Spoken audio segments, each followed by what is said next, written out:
Ang kwentong ito ay hango sa totoong buhay. Karanasan nito ni Bait. Taong 1989, Asturias, Cebu.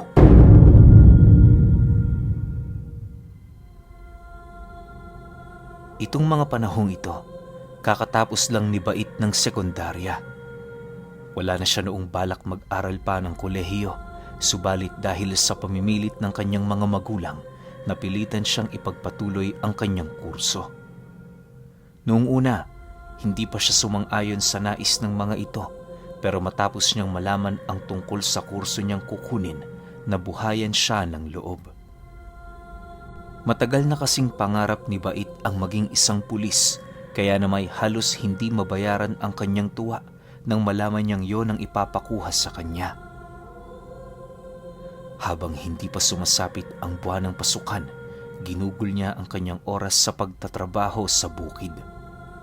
Katuwang niya noon ang kanyang tiyuhin na siya namang may-ari ng ekta-ektaryang lupain.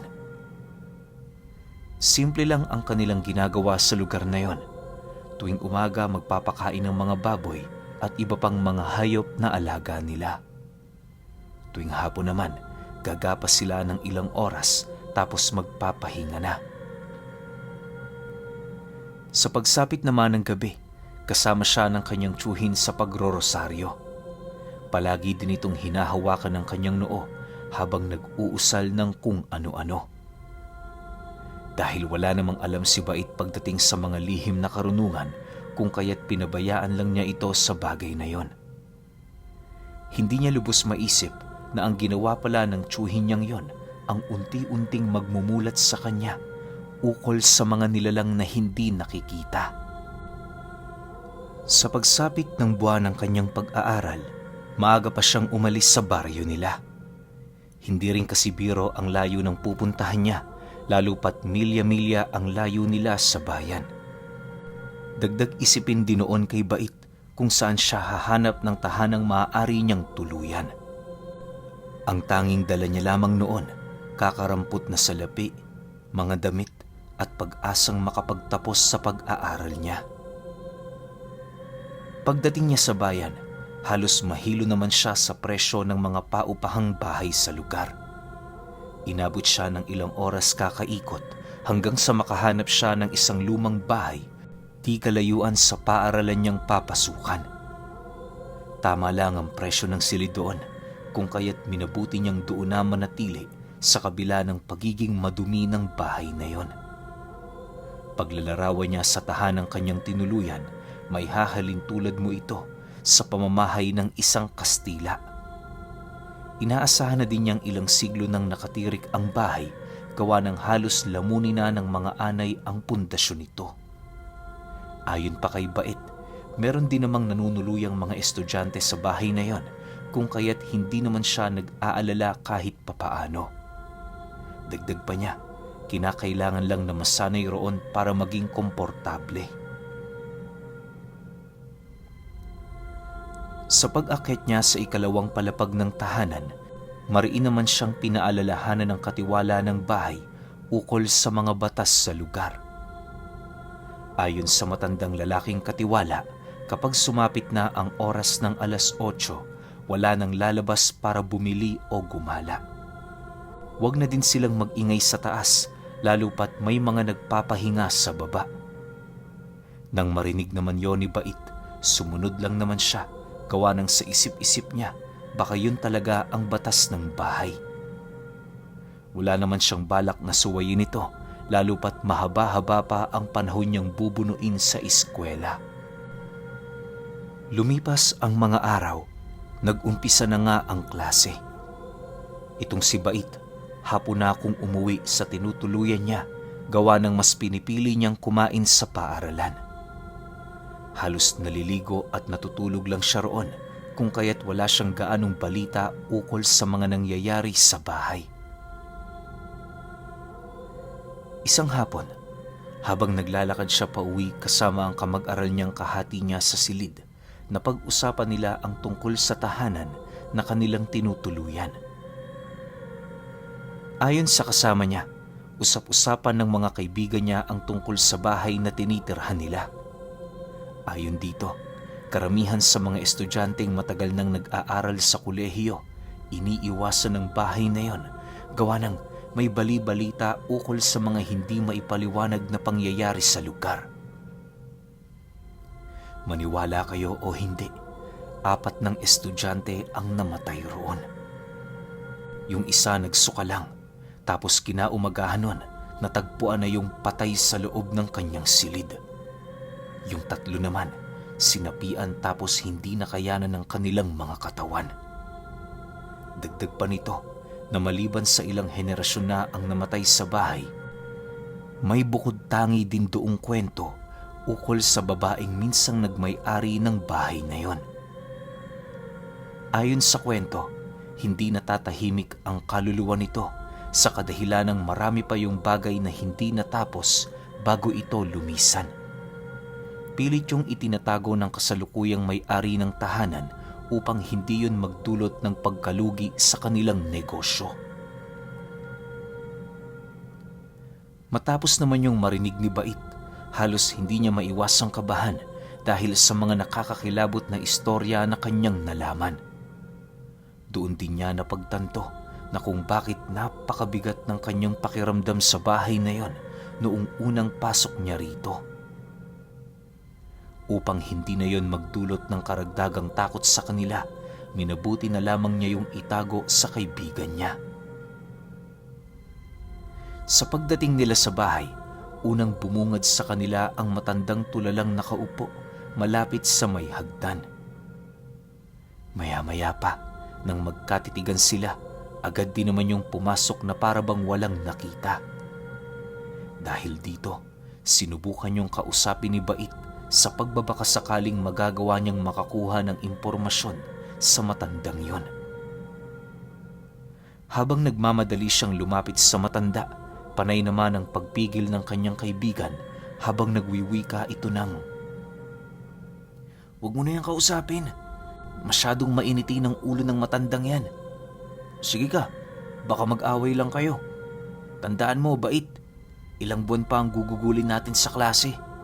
Wala tayong matutuluyan kung sakali mang palayasin tayo niyan dito."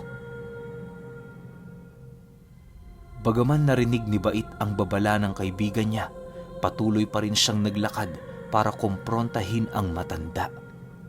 Sa isip-isip niya, hindi sila nito palalayasin sa kadahilan ng bayad na sila. May kutob din siyang nag-iipon yon ng mga mangungupahan gawa ng marami rin itong pangangailangan. Makalipas lamang ang ilang minuto, naabutan na nga niya ang matanda sa silid ng bahay. Pagtitig nito sa kanila, nanatili lang naman yung tahimik na parabang hinihintay siya nitong magsalita.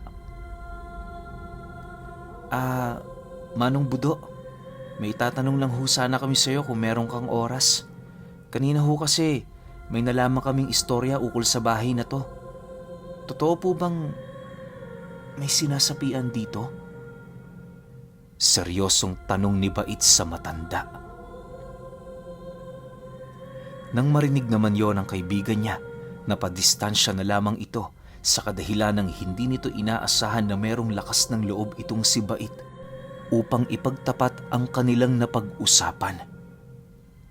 Maya-maya pa, nang marinig naman ito ng matanda, napatitig lang naman yun sa kanila habang nananatiling tulala. Halos inabot din yon ng ilang minuto bago yun magpasya na magsalita. "Hindi totoo yan. Sinisiraan lang nila ang aking paupahan. Ligtas dito, walang peligro," wika ng matanda. Matapos naman yung marinig ni Bait, minabuti na niyang manahimik. Bukod kasi sa pansin na niya ang irritableng pagmumukha ng matanda, hindi niya pa rin maipagkakaila na parabang napipilitan lang yung kausapin siya. Maya-maya pa, agad naman yung nagpaalam sa kanila dahil sa marami pa yung gagawin. Hinayaan lang naman ito nila Bait, lalo pat papasok na din sila sa kanilang silid para magpahinga. Kinagabihan, naging normal naman ang lahat. Sila Bait nun abalang-abala sa paggawa ng kanilang takdang aralin. Wala din silang nararamdamang takot noon, gawa ng marami pang mga estudyante ang nag-uusap sa tabi ng kanilang kwarto. Makalipas pa ang ilang oras, dahil sa sobrang abala nilang dalawa, hindi nila napansin na gabing-gabi na pala. Pagtingin nila sa orasan, pasado 11:00 na. Matatapos na din nila noon ang kanilang ginagawa, kaya na may napilitan silang magpatuloy. Ayon kay Bait, ang kwarto na lamang nila noon ang nag-iisang may nakasindipang ilaw.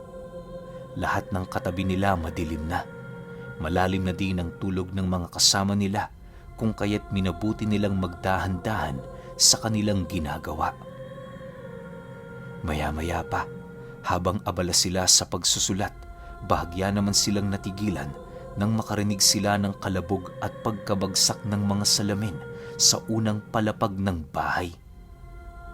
Hindi pangkaraniwan ang mga ingay na yon dahil naririnig lamang nila ito tuwing may nag-aaway. Makalipas pa ang ilang minuto, narinig naman nilang sumigaw ang matanda, subalit nakapagtatakang hindi ito naging sapat para magising ang mga natutulog sa katabi nilang mga silid. Sila Bait noon, halos mamatay na sa kaba, subalit pinipilit lamang nilang tatagan ang kanilang mga nararamdaman. Nang akmang maramdaman na nila ang pag-akyat sa itaas ng matanda, dali-dali naman nilang pinatay ang ilaw, sabay higa sa kanilang mga higaan. Yung mga gamit nila, iniwan na nila sa papag. Dahan-dahan na din silang nagtalukbong ng kumot upang hindi na sila maramdaman ng mga nilalang na naroon sa labas ng kanilang silid. Subalit, habang patuloy silang nakikiramdam sa paligid, tila bang hindi nila maatim ang animoy nangyayari sa matanda. Sinubukan din nila yung ipagsawalang bahala, ngunit habang tumatagal ang oras ng kanilang pakikinig, tila bang mismong ang mga katawan na nila ang nag-uudyok na sumilip. Nang hindi na maatim ni Bait ang mga nangyayari, dahan-dahan naman siyang bumaba sa kanyang higaan habang pagapang na tumungo sa maliit na siwang ng kanilang pinto. Pagsipat niya sa labas, laking gulat na lamang niya nang bumungad sa kanya ang isang babaeng nakasuot ng kulay itim na damit pangkasal na nasa harapan niya. Wala yung mga mata at halos tabingi na din ang bunganga nito sa kanyang muka. Bali-palikudi ng kamay ng babaeng yon at animoy naglalaho ito sa oras na dumaraan yun sa mga solidong bagay. Ang matanda namang nagbabantay ng paupahang bahay na natiling nakatayo sa unahan nilang bahagi na animoy pinipigilan nito ang paglapit ng nilalang na yon sa mga kwarto. Paulit-ulit din niyang naririnig na nag-uusalang matanda, ngunit tila bang hindi man lang ito nakakaapekto sa nilalang. Maya-maya pa, bigla namang nasipat ni Bait ang pagbaluktot ng ulo ng babae na siyang naging sanhi upang magkatitigan silang dalawa. Sa oras na nasipat nito ang kanyang mga mata, bigla namang bumuka ang napakalapad nitong bunganga na para bang gusto siya nitong lamunin ng buo. Nagpumilit na din yung lumapit sa kanila, kaya na may wala nang nagawa ang matanda kundi ang sapilitan yung pigilan. Dala ng takot ni Bait, imbis na tumakbo siya pabalik sa kanyang higaan, nanigas na ang kanyang katawan habang nakasilip sa dalawa. Animoy ang malaya na lamang niya noong nagagawa ay ang paghinga ng malalim habang pinagmamasdan ang nilalang napilit inilalayo ng matanda. Dahil dito, dahan-dahan naman siyang hinila pabalik ng kaibigan niya habang nagwiwika sa kanya ng, "Bait! Ano bang ginagawa mo dyan? Bumalik ka na rito, bilisan mo!" Subalit, bago pa man ito tuluyang mahila papalayo si Bait, doon niya nagawang masilayan ang paglagpas ng nilalang sa matanda. Pagpasok nito sa kanilang silid, bigla namang natigilan ng kanyang kasama habang unti-unting dumidilat ang mga mata. Lumutang rin sa higaan ng katawan nito, hudyat na meron doong nangyayaring kakaiba. Pagsigaw ng kasama noon ni Bait, agad namang nabulabog ang mga estudyanteng mahimbing nang natutulog. Dahil sa pangyayaring yon, napilitan namang pumasok sa loob ng kanilang silid ang matanda upang tingnan ang sitwasyon.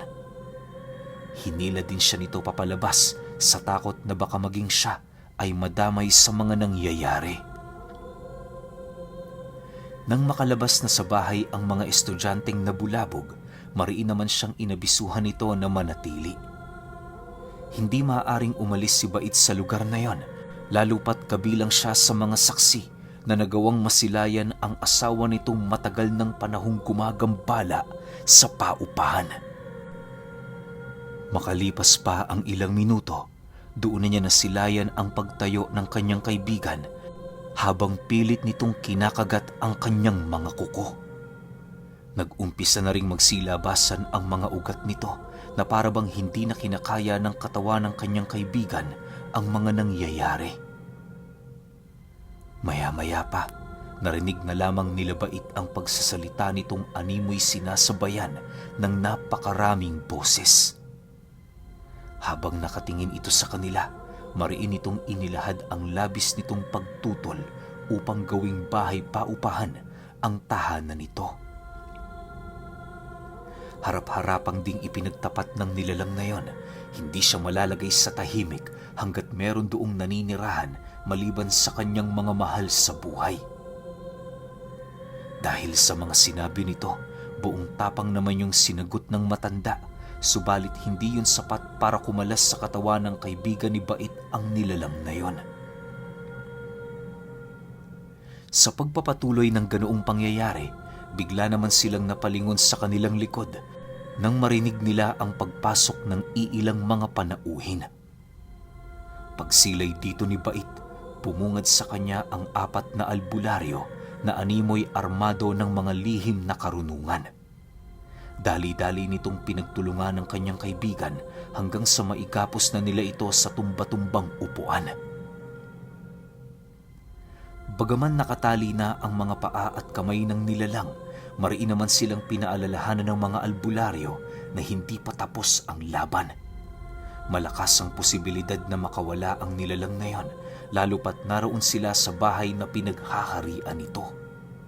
Dagdag pa ng albularyo, maaari ding hindi na makaligtas ang kaibigan niya dahil sa lakas ng kaluluwang pumasok dito. Nang marinig naman ni Bait ang sinabi nito, minabuti niyang manatili upang masaksihan ang mga susunod na kaganapan. Nakakatakot man, alam niya sa kanyang sarili na kinakailangan niyang samahan ng kanyang kaibigan. Matapos namang masilayan ng mga albularyo ang katapangang kanyang ipinakita, nagpasya rin ang mga ito na panatilihin siya. Habang ginagamot ang kanyang kaibigan, pansin naman nila ang animoy paglobo ng tiyan nito.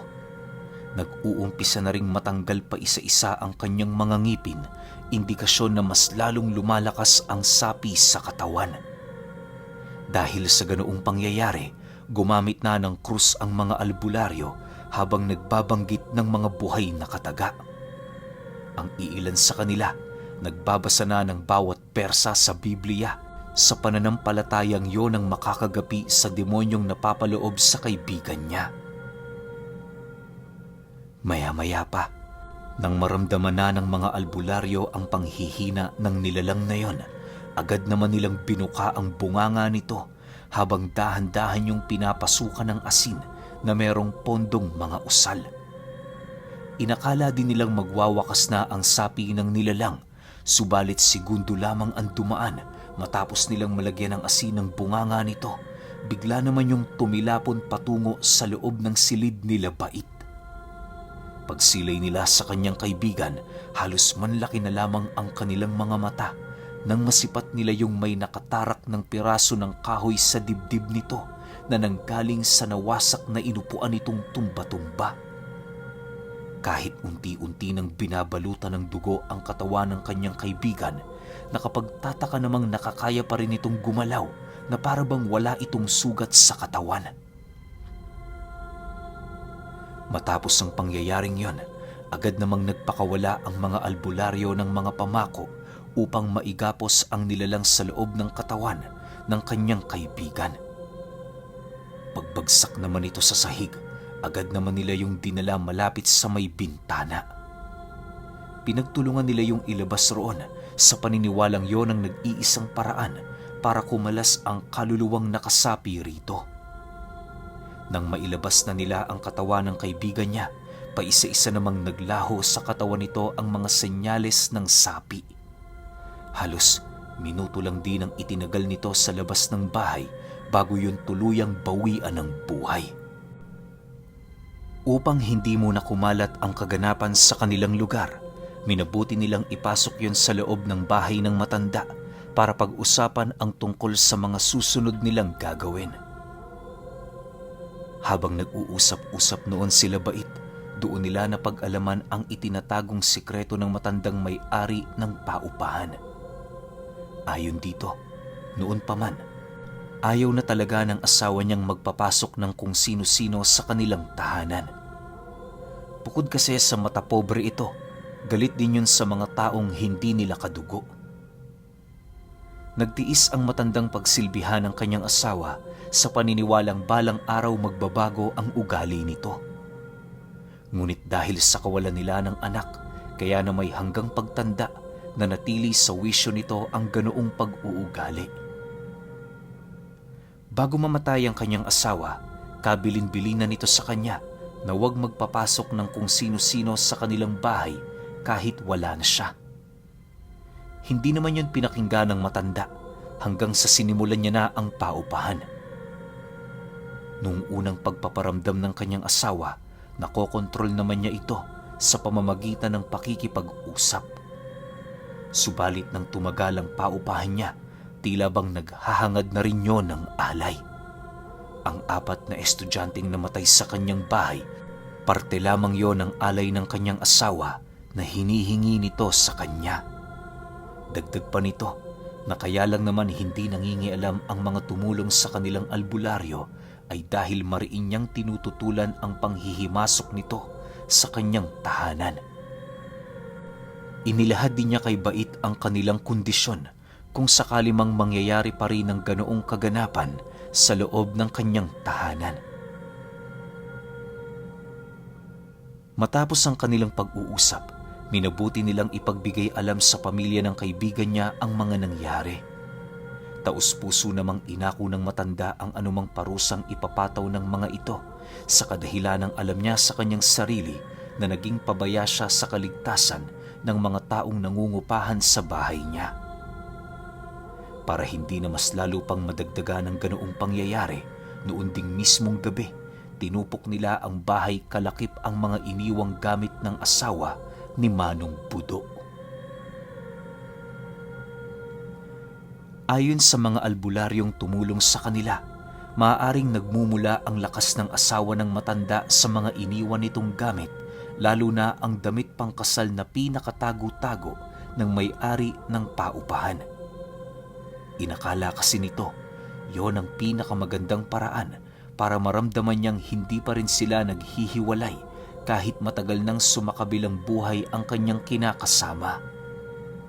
Malakas din ang kutob ng albularyo, sinakop na ng mga demonyo ang kabuuan ng kaluluwa nito na hindi nananahimik. Humingi din ang mga ito ng tawad kay Bait sa kadahilanang kung hindi sana nila inintindi ang kalagayan ng matanda, maaaring hindi na nasunda ng pagkamatay ng 4 na taong minsan na ding nanirahan sa bahay na yon. Masyado kasi silang nadala sa pagmamakaawa nito, kaya na may napilitan silang sundin ang gusto nito. Lumipas pa ang mga araw, unti-unti nang nawawala sa kanyang isipan ang paghahangad na ipagpatuloy ang pag-aaral. Masyadong malaki kasi ang naging epekto kay Bait ng mga nangyari, kung kaya't minabuti na lamang niyang bumalik sa bukid para magsaka. Ayaw na rin niyang manuluyan kung kani-kanino sa takot na baka maulit na naman ang ganoong kaganapan. Pero alam niyo ba na matapos mailibing ang bangkay ng kaibigan niya, naging usap-usapan sa kanila ang pagkawala nito sa nichong pinaglibingan nila. Hindi nagkataon ang bagay na yon, gawa ng maging yung 4 na unang sinapian sa paupahan ay nawala rin ang mga bangkay nito sa kanilang mga pinaglibingan. Ang labis pa noong nagbigay kilabot kay Bait ay ang pagbigti ng matanda sa pinakagitnang bahagi ng bahay nitong sinunog, hawak-hawak ang isang itim na damit pangkasal. Magmula noon, kung kani-kanino na kinuwento ni Bait ang kanyang naging masalimuot na karanasan sa paupahan ni Manong Budo.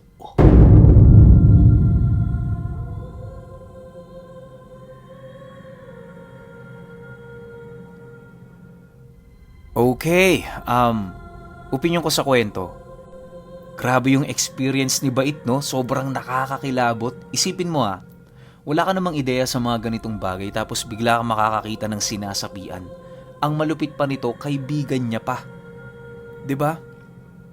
Pero sa sitwasyon nito ni Bait tsaka ni Manong Budo, tama yung sinabi ng mga albularyo na kaya lumalakas yung espiritual na puwersa nitong espiritu na to dahil nga sa galit. Tas bukod pa ron sa galit, sinabayan ng demonyo tapos ang dami niyang gamit sa loob ng bahay. Yun yung nagiging source niya ng lakas. Kaya 'di ba, etong mga huli na parang sabi nga ni Manong Budo, hindi na tinatablan yung asawa niya ng mga dasal Bakit? Kasi nga, yun na, sakop na ng demonyo yun. Papatay at papatay yun. Baka nga, ang masakit nito, hindi niya na yun asawa Baka demonyo na yun. Ginagamit na lang yung, alam niyo yun, yung connection ni Manong Budo tsaka nung asawa niya para magkaroon sila ng pag-uusap o kung ano man. Pero hanggat hindi nakakapagbigay ng alay si Manong Budo, hindi tumitigil yung espiritu, di ba? Ang masaklap pa nito, baka nagkataon pa dun sa kwarto nila Bait nagaganap yung pag-aalay, di ba? Yung proseso ng pag-aalay nito ni Manong Budo. Yun lang yung mga napansin ko sa kwento. Tsaka nagulat ako, no? Biglang may pumasok na 4 na albularyo. Saan kaya nang galing yun? Siguro baka dahil sumisigaw sila Bait, tsaka yung kaibigan niya or yung ibang estudyante nagtawag na ng tulong sa labas. Siguro hindi lang nabanggit ni Bait sa kwento. Baka ganun yung nangyari, di ba? Intindihin na lang natin. Pero kayo, kung may opinion kayo sa kwentong ito, comment nyo lang sa baba. Yun lang. Hanggang sa susunod na kwento. Salamat.